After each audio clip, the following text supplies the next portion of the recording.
नमस्कार दोस्तों, मैं हूं राज।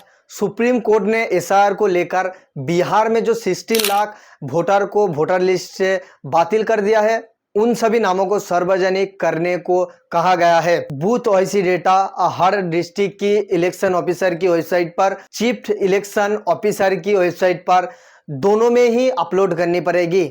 जो सब डेटा ये लोग छुपाकर बैठा हुआ है, हर एक वोटर को अपना ECI नंबर से सर्च करने की सुविधा देनी पड़ेगी।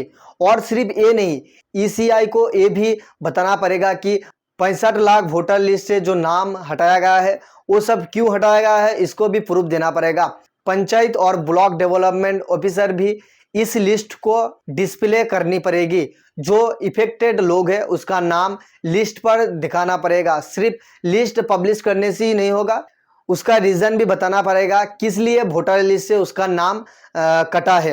मोदी को और इलेक्शन कमीशन को लगा था कि हम लोग नाम वोटर लिस्ट से कटने की और कोई आवाज भी नहीं उठाएंगे, लेकिन जनता भी अभी भी जिंदा है।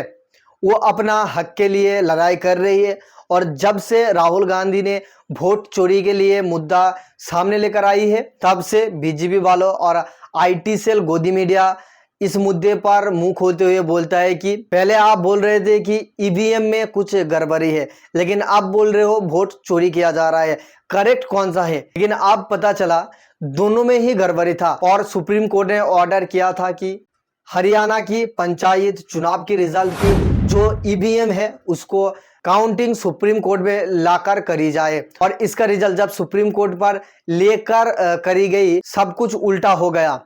इससे पानीपत का एक केस निकल कर आता है, जहां पर EVM से वोट डाली थी पंचायत चुनाव में। अब सुप्रीम कोर्ट में दोबारा इसी वोटिंग को फिर से काउंटिंग किया जाता है और यहीं पर मोहित कुमार को निर्वाचक सरपंच घोषित कर दिया जाता है। इस चुनाव की नतीजा 2022 को डिक्लेयर किया गया था। उन्होंने इसके अगेंस्ट एक अपील डाल देती है कोर्ट पर। इस मामले को लेकर कोर्ट पर हियरिंग चलती है। अल्टीमेटली EVM को कोर्ट में बुला करके उसमें काउंटिंग करी जाती है। सोचो जरा, एक पंचायत का चुनाव जहां पर मिनिमम वोट दिया जाता है, EVM में ही गड़बड़ हो सकती है। जहां पर मिनिमम वोट होता है वहां पर अगर EVM में गड़बड़ी हो सकती है, तो जहां पर असेंबली के चुनाव किया जाता है, जहां पर लाखों में वोट होता है, बात की जाए जनरल इलेक्शन की, वहां पर भी लाखों में वोट होता है, वहां पर क्या गड़बड़ी नहीं हो सकता है?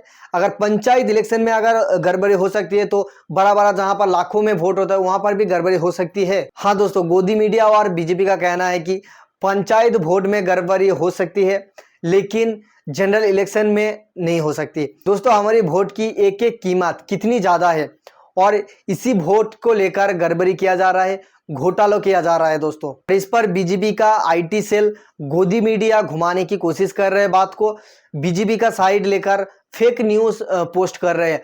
और इस मुद्दे को लेकर नेहरू का भी छोड़ा नहीं गया। कह रहे कि नेहरू के जमाने में वोट चोरी होता था और राहुल गांधी उसके बाद 4 मृतक वोटर के साथ चाय पीती है।